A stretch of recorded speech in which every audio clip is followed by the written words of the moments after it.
Okay, we're gonna use the area model to solve 276 divided by 6.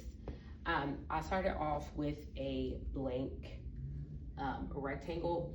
Also off to the side, some of your students might be fluent in their multiplication facts. Some of the friends that are still struggling, I would suggest that whatever their divisor is, that off to the side, they are fluently skip counting by 6. And notice that I even wrote the number right beside of it to help me. 276 is going to go in the area model, right?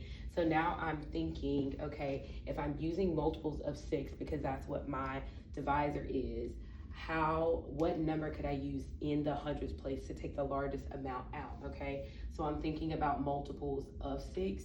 I'm gonna use times 4, but I want to get 24, right? But I technically want to use what I did in the previous cluster and get 240. So I'm asking myself, 6 times what would get me 240?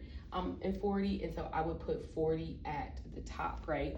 If some students are having a hard time with that, have them take these, and they could use the magic bag, but actually show them, hey, if you know that 6 times 4 is 24, have them think about the previous cluster to relate that, right?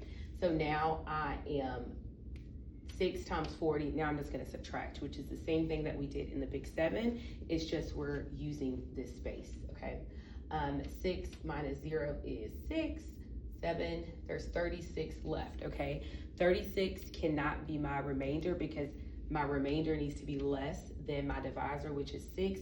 So I'm going to take 36 and go over here, okay? Now I'm going to think, looking over here or using my mental math, 6 times what would get me 36, and it would be 6. Okay, and so my final answer would be 46.